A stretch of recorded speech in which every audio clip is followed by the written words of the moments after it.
वंदे मातरम मित्रों, हमारे YouTube channel के लिए यह वीडियो बनाया जा रहा है।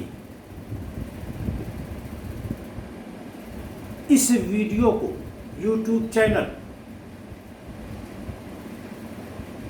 पर प्रकाशित किया जाएगा।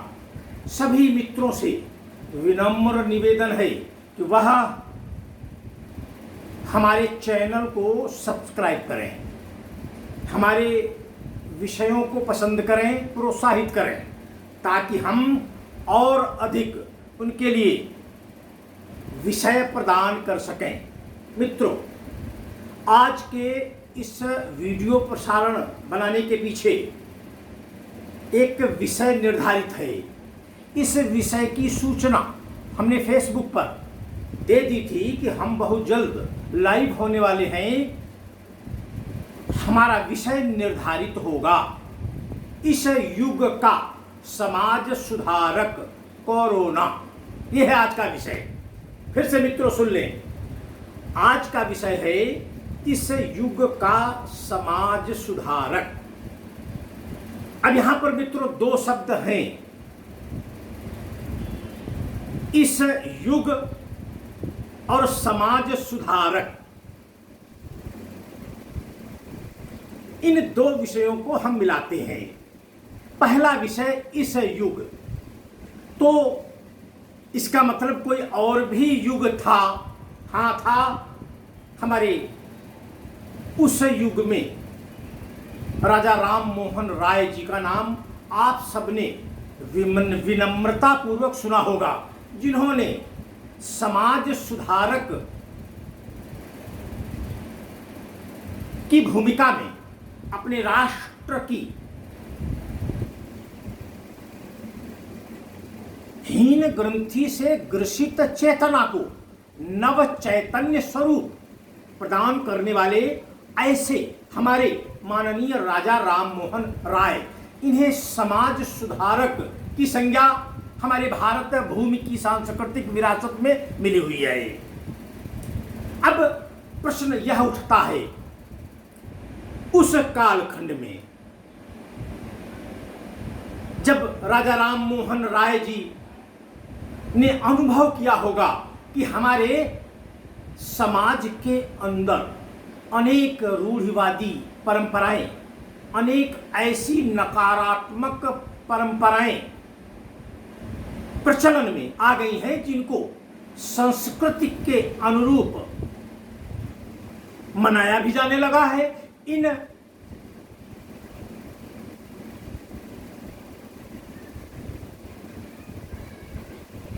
गलत परंपराओं को अनवरत जारी रखने का प्रयास होता है, लेकिन प्रत्येक शताब्दी में जैसे महामारी का आगमन होता है, वैसे ही हमारा समाज सनेह सनेह हमारे द्वारा अनेक सांस्कृतिक परंपराओं को मानते मानते स्थानीय, क्षेत्रीय, भाषाई, रहन सहन आदि के अनेक प्रसंग जो उन परंपराओं को दूषित कर देते हैं, और वह दूषित परंपराएं हमारे समाज में नकारात्मक प्रभाव पैदा करने लगती हैं। उन्हें रूढ़िवादिता कहकर वर्तमान कालखंड के कुछ तथाकथित बुद्धिजीवी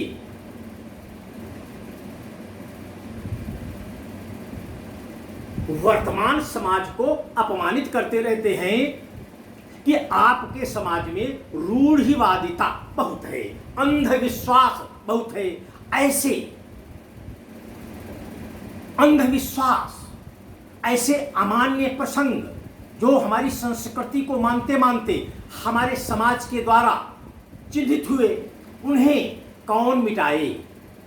कौन उन गलत परंपराओं को मिटाकर समाज सुधारक की संज्ञा ले? मित्रों, हम यहाँ पर इस तथ्य को जोड़ना चाहेंगे। इस दौर और उस दौर में राजा राम मोहन राय भारतीयों को इसलिए समाज सुधारक की भूमिका में स्वीकार हो गए थे, क्योंकि उस समय हमारे भारतीय समाज में किसी के पास एंड्रॉयड फोन नहीं थे, नेट नहीं था, गूगल नहीं था, जो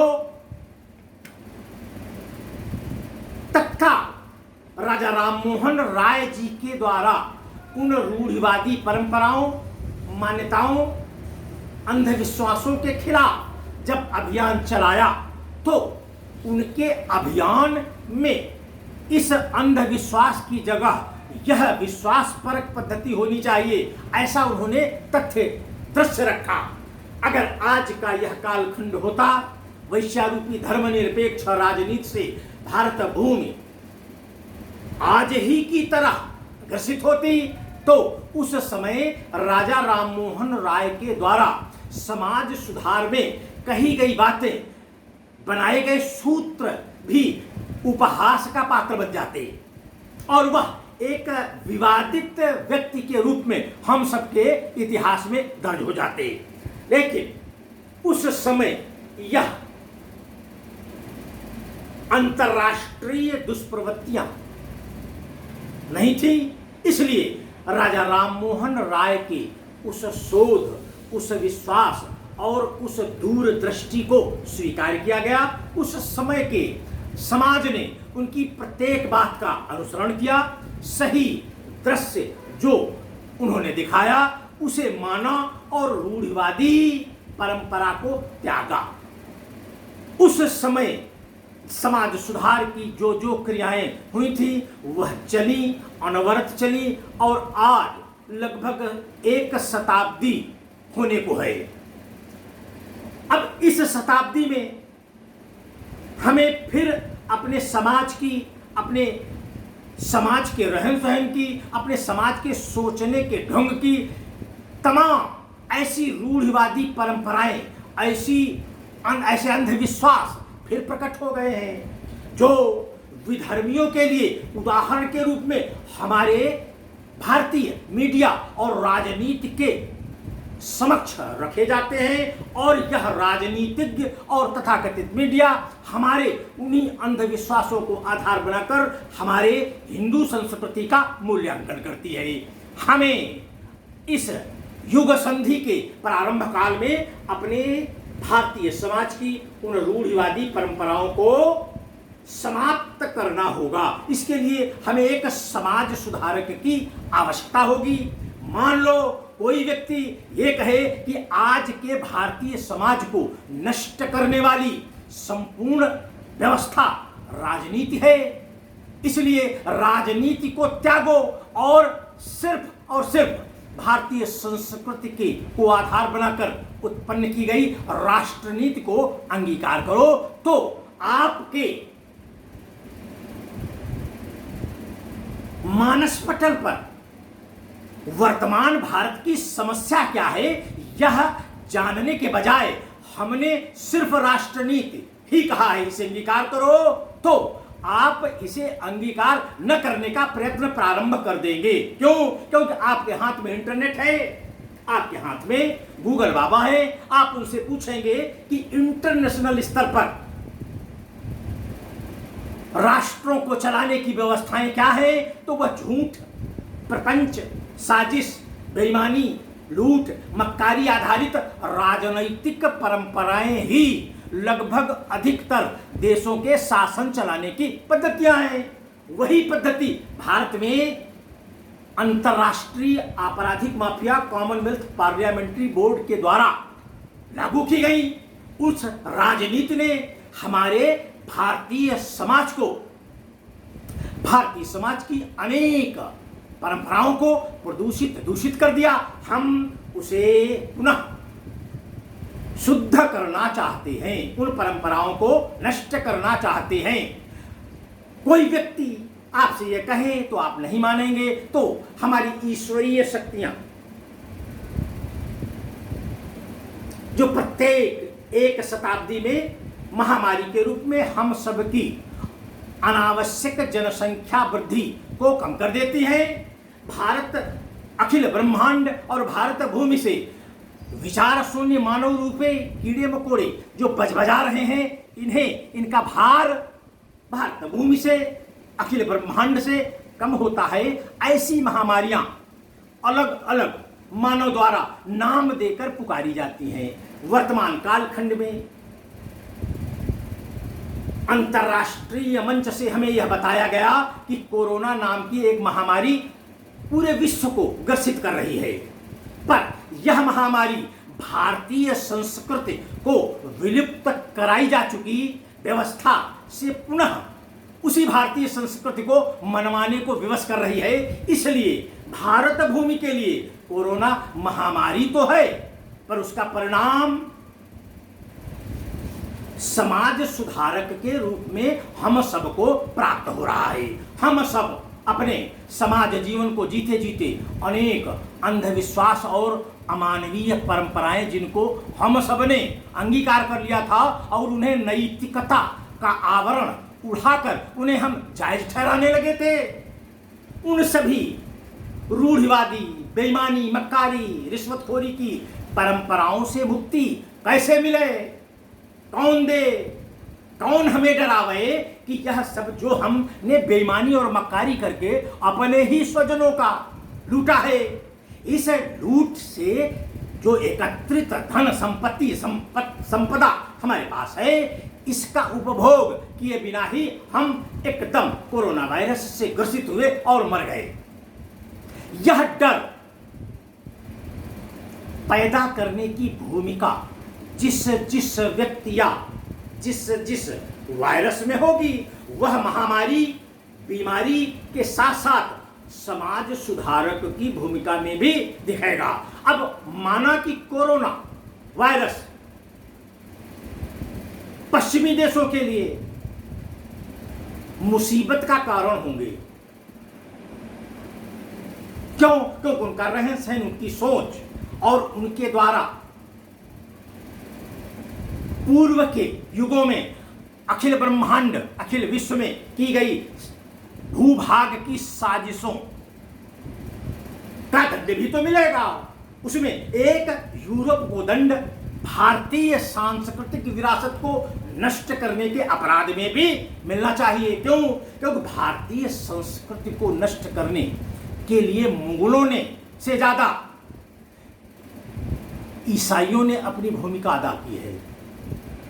उन्होंने हमारे साहित्यिक ग्रंथ बदल दिए, उन्होंने हमारी चैतन्य अवस्था को संशयग्रस्त बना दिया। हम संशय मुक्त थे, हमें संशयग्रस्त बनाकर हमसे राजनीति करवाई जाने लगी, फिर राजनीति को ही गलत बताया जाने लगा। आज के कालखंड में जब हम किसी अपने स्वजन के साथ धोखा, मक्कारी, गद्दारी चुपचाप करते हैं, फिर वह यह बात जानता है कि फलाने ने हमारे साथ चुपचाप यह किया, तो वह समाज में बोलता है कि विजय कुमार दीक्षित ने मेरे साथ राजनीति कर दी। माने आज कोरोना महामारी में सभी भ्रष्ट, बेईमान और मक्कार राजनीतिक दलों के नेता यह बात बोल रहे हैं कि आप राजनीति मत करिए, वो उन्हें बोल रहे हैं आप राजनीति मत करिए, पर सभी राजनीति करने में व्यस्त हैं और यह राजनीति ही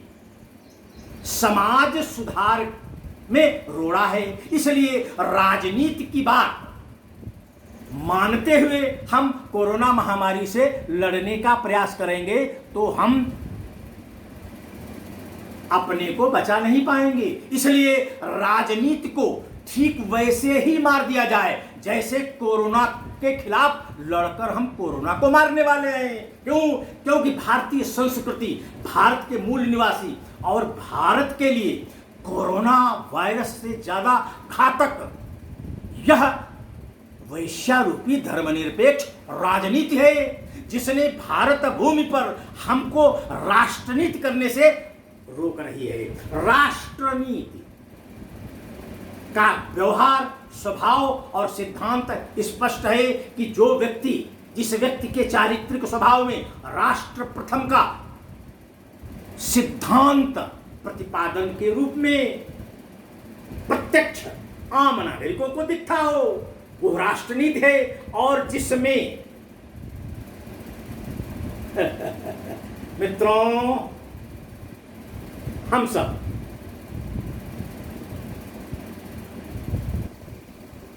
आज की इस कोरोना महामारी को समाज सुधारक की भूमिका में लें। इसने हमको डराकर हमसे उन रूढ़िवादी परंपराओं से दूर रहने के लिए कहा जा रहा है। यह कोरोना वायरस हमको हमारी उन सांस्कृतिक विरासतों में आई गिरावट को शुद्ध करने के लिए प्रेरित कर रहा है, विवश कर रहा है। हम सब कोरोना महामारी के समय अपने को स्वच्छ, संयमित और पारदर्शी बनाते हुए अपने राष्ट्र के लिए आगे चलें। अपना राष्ट्र भी कोरोना जैसे राजनीतिक वायरस से मुक्त होगा और अपना भारतीय समाज भी कोरोना जैसी महामारी से भी मुक्त होगा। हमें भारत से सिर्फ कोरोना नहीं भगाना है, सिर्फ कोरोना नहीं मारना है। हमें कोरोना और कोरोना के पिताश्री भारतीय राजनीति जो अंतर्राष्ट्रीय चर्च के द्वारा सृजित और संचालित है, हम भारत भूमि पर चर्च के सिद्धांत को अब लागू रहने नहीं दे सकते। हमें अपनी भारत भूमि के लिए भारतीय सांस्कृतिक विरासत के अनुरूप सार्वजनिक सिद्धांत स्वीकार होगा जो संविधान में राष्ट्रगीत के रूप में हमें प्राप्त है। हम अपने राष्ट्रगीत को आधार बनाकर उसकी सैद्धांतिक पृष्ठभूमि की रोशनी में राष्ट्रनीति के शासन प्रणाली का संचालन प्रारंभ कर चुके हैं। अब भारत को रोक पाना संभव नहीं है, इसलिए भारत के साथ चलो, भारत के लिए जियो, भारत को अपने हिसाब से मत चलाओ, भारत को मृतप्राय बनाकर उसे कुढ़ कुढ़ कर मरने के लिए छुट्टा मत छोड़ो। हम राष्ट्रनीति के पोषक हैं, इसलिए राष्ट्र को चरागाह मानकर हम छोड़ नहीं सकते। इसलिए हम सबको चाहिए कि अब इस शताब्दी के समाज के सुधार की जिम्मेदारी हम अपने ऊपर लें और कोरोना महामारी से प्रेरित होकर स्वयं को समाज सुधारक की भूमिका में प्रस्तुत करें। यह प्रत्येक भारत के मूल निवासियों का नैतिक कर्तव्य होगा। भारत माता की जय।